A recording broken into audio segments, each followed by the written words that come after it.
आ जाएं भाई, हम जा रहे हैं पीएमए का कूल। जो बच्चे आने चाहते हैं वो आ जाएं, हमारी गाड़ी में बैठ जाएं। तो जी, ये गाड़ी जो है स्टार्ट कहाँ से होती है, पीएमए का कूल का सफ़र स्टार्ट कहाँ से होता है, आ जाएं हम आपको बताते हैं कि सफ़र कहाँ से स्टार्ट होता है। तो सफ़र जो है इसका स्टार्ट होगा रजिस्ट्रेशन से।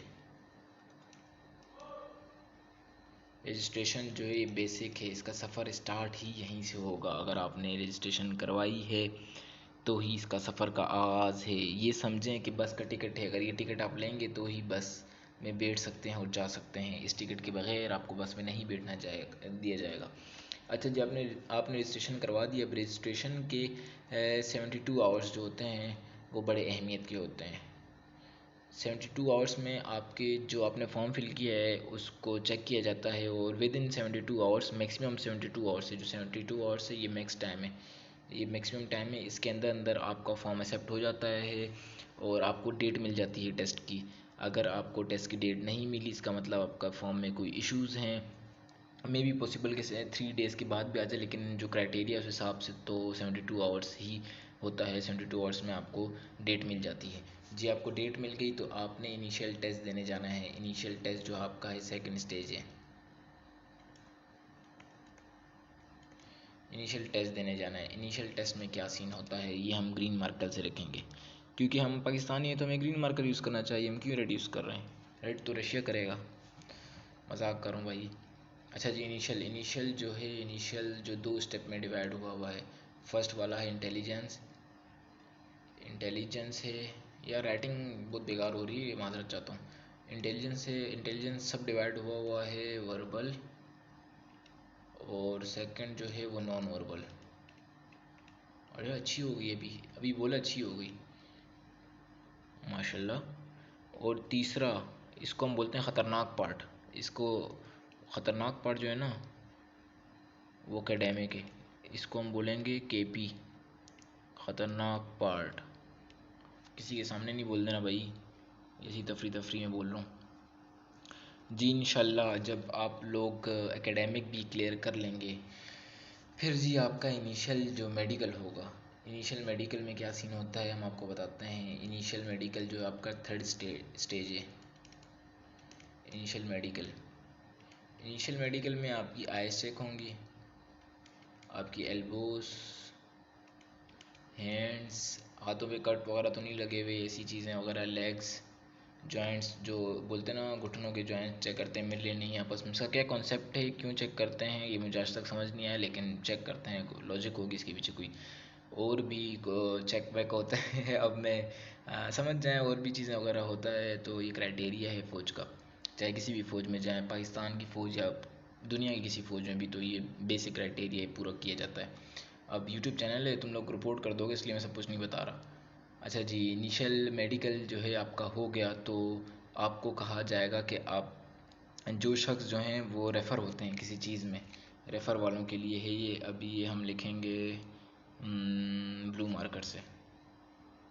तो जो बंदे रेफ़र होते हैं उनका क्या क्राइटेरिया होता है। अभी जो ये है रेफ़र फॉर्म, रेफ़र का क्या सीन होता है। रेफ़र फॉर्म जो होता है आपको मिलता है, उसमें अगर आपको आइज़ का इशू है, फॉर एग्जांपल आपकी आइज़ नज़रें कमज़ोर हैं, तो आपने जाना है सीएमएच या पीएनएच शिफा। सीएमएच जाओगे आप, या तो जाओगे पीएनएच शिफा। अब वहाँ पर जाके, अब बंदा, आप लोग सोच रहे हो कि यार हम क्या बोलेंगे वहाँ जाके, क्या करेंगे, तो उसकी टेंशन नहीं है। वो आपको एक फ़ॉर्म देंगे, फॉर्म देंगे, उसके अंदर आपका डेटा वगैरह लिखा होगा, और वहीं पर जहाँ आप इनिशियल दे रहे होंगे वहाँ पर भी एक फ़ॉर्म लगा होगा जहाँ पर डॉक्टर का नेम, उनकी टाइमिंग्स लिखी हुई होंगी। तो आप वहाँ देख के, डॉक्टर्स के नेम देख के, उनकी टाइमिंग के हिसाब से आप हॉस्पिटल जा सकते हैं और वहाँ से अपना चेकअप वगैरह करवा सकते हैं। अच्छा जी, तो इसी के साथ साथ जब आपका इनिशियल जिस दिन इनिशियल टेस्ट होगा उसी दिन मेडिकल हो जाता है ज़्यादातर, या होप्स हो वो नेक्स्ट डे बुला लेते हैं। तो आपको वो बताएंगे कि आपकी फ़िज़िकल रनिंग कब होगी। ठीक है जी। अब रनिंग का क्या सीन है। रनिंग का बड़ा बेकार सीन है, लेकिन जो बच्चे तो हैं प्रैक्टिस करते हैं उनके लिए तो मज़े हैं, चीता बन के भागते हैं भाई, ऐसा गोली होके। मैं तो भागा था, मेरे पीछे सिर्फ एम्बुलेंस थी, सब आगे थे। खैर, फ़िज़िकल जो है, फ़िज़िकल भी सब डिवाइडेड 2 में होता है। अब एक चीज़ मैं आपको यहाँ पर बता दूँ कि आउटडोर है एक चीज़, और एक है इनडोर। अब ये दो चीज़ें मैं आपको बताता हूँ सके, जो आउटडोर जो जितनी भी चीज़ें हैं ना वो आपके एसआरसी सिलेक्शन सेंटर से बाहर होंगी। इनडोर का मतलब है कि आपके सिलेक्शन सेंटर के अंदर होंगी। ये मैंने मतलब एक नाम दे दिया ताकि आपको आसानी हो। जो आपका इनिशियल मेडिकल होगा ना, अब ये से जो आप रेफ़र होने के बाद सीएमएच वगैरह जाएंगे, वो आउटडोर है, आउटडोर एक्टिविटी ये मैंने नेम दी है। और जो आपका इनिशियल टेस्ट जो होगा, इनिशियल मेडिकल होगा, ये इंडोर है। अब इसका मैं बताता हूँ मैंने आउटडोर इंडोर क्यों बोला, ताकि आप कंफ्यूज ना हो। अच्छा, जो इनिशियल फिजिकल है वो आउटडोर जो है, इसमें आपके आती है रनिंग। और जो इनडोर है इसके अंदर आते हैं पुशअप्स, चिनअप्स, सिटअप्स।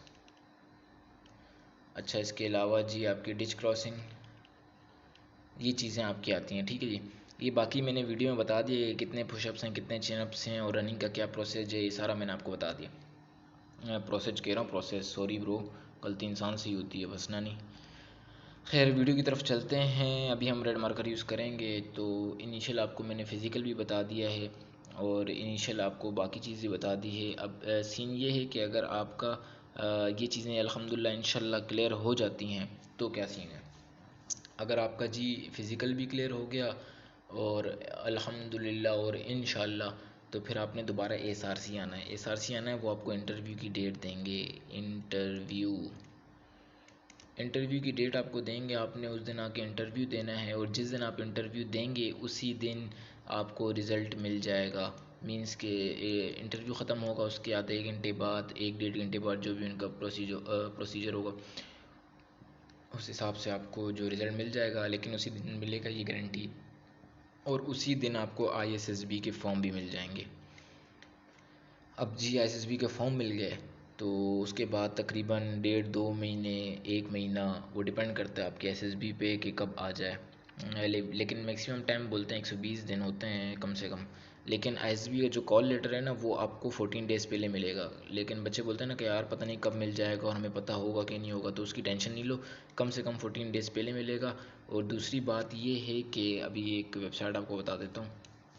दूसरी चीज़ ये कि ISSB.com.pk, यहाँ पर www लगा दें, www.issb.com.pk, ये ISSB की ऑफिशियल वेबसाइट है पाकिस्तान की।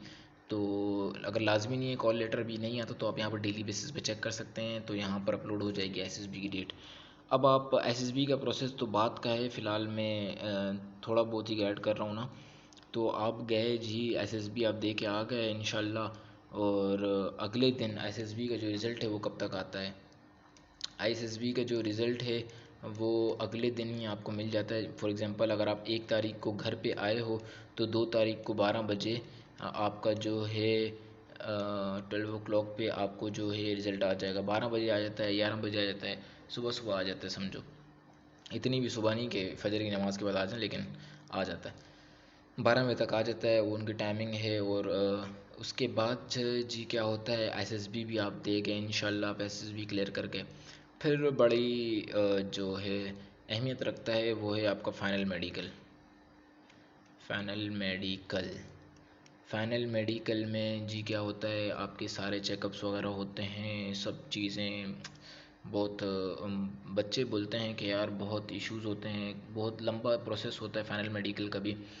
और उसके बाद यही सीएमएच या फिर आपको मलीर कैंट में सीएमएच या फिर पीएनएच शिफा वगैरह जो भी आपको बताया गया होगा उनकी तरफ से, वहाँ पर जाके आपको चेकअप करवाना है फ़ाइनल मेडिकल का। लेकिन इस मेडिकल करवाने में मज़ा भी आता है यार, क्योंकि आपको पता है यार ये आपका लास्ट स्टेज है। और इसके बाद जो है मज़े करने, मतलब फ़ौज मिल जाएगी, ये वाला सीन है। फाइनल मेडिकल भी आप क्लियर कर गए, ये सारी चीज़ें अब तक क्लियर कर गए। अब आपका आता है जी ख़तरनाक माहौल वाला। ये एक ऐसी चीज़ है जिसमें बस आपने दुआएं करनी है और घर वालों को ये बोलना है दुआएं करें। वैसे तो सारे प्रोसेस में, लेकिन इस प्रोसेस में ज़्यादा दुआएं करवानी, क्योंकि ये बहुत अहमियत रखता है मेरिट लिस्ट। अब बच्चे बोलते हैं कि मेरिट लिस्ट भाई कैसे बनती है, तो मैं एक वर्बली बता देता हूँ। क्या मेरिट लिस्ट में आपकी इंटर की परसेंटेज, आपकी इनिशियल जो टेस्ट दिया था, इनिशियल टेस्ट की परसेंटेज, वो उन्होंने काउंट की हुई थी, हमें पता नहीं होता, हमें सिर्फ पास फेल लिखा हुआ आता है। इंटरव्यू के पॉइंट्स, जो आपने फ़िज़िकल दिया था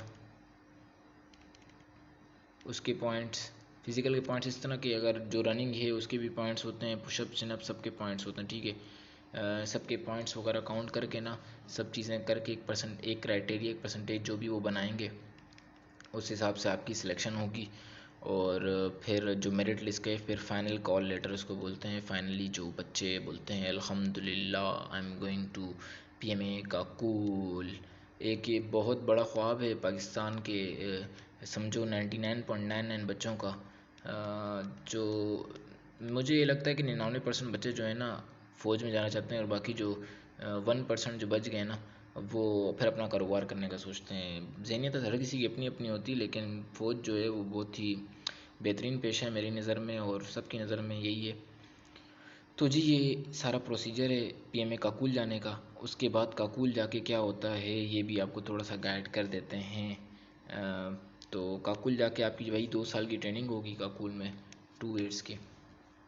यहाँ पर ही लिख देता हूँ क्योंकि कॉलम ख़त्म हो गया यार। जी काकुल में जो है 2 साल की आपकी ट्रेनिंग हो गई इंशाल्लाह, और इस ट्रेनिंग के बाद इंशाल्लाह आपकी पासिंग आउट परेड होगी, जिसमें आपके पेरेंट्स आएंगे।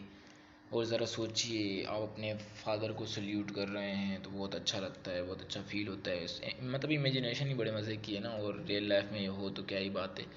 तो इसके लिए इन सब चीज़ों की सबसे अहम चीज़ क्या है? सबसे अहम चीज़ है आपको दुआएं लेनी है।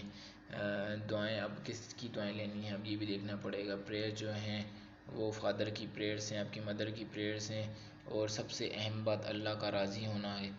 अल्लाह ताला अगर राज़ी हैं तो सब कुछ आसान है। और उसके बाद जी आपकी मेहनत है। अगर मेहनत करेंगे तो ही फल मिलेगा, मेहनत नहीं करेंगे तो कुछ नहीं मिलेगा। तो यार ये कुछ पॉइंट्स हैं जो मैंने आपको बताए, तो आप देख लें। ये टोटल कितने पॉइंट्स बनते हैं। रजिस्ट्रेशन का पॉइंट हो गया, initial test second, third, fourth, fifth, sixth, seventh, eight, 9, total 9 points हैं। ये सारा प्रोसीजर है इसका, इनिशियल से लेकर रजिस्ट्रेशन से लेकर एसएसबी तक। ये वीडियो बनाने का मकसद सिर्फ ये था कि जो बिल्कुल ही न्यू बच्चे हैं यार, जिन्होंने अब तक टेस्ट बिल्कुल भी कोई टेस्ट नहीं दिया हुआ, ये सिर्फ उनके लिए ही मोस्ट इम्पोर्टेंट ना समझें इसको। एक समझे जनरल नॉलेज है ये, एक नॉलेज होनी चाहिए। आप जिस स्पीड में भी जा रहे हैं उस हिसाब से। तो फिर अपनी दुआ में याद रखिएगा मोहम्मद तलहा जमील को। अल्लाह हाफिज़, फ़ी अमान अल्लाह।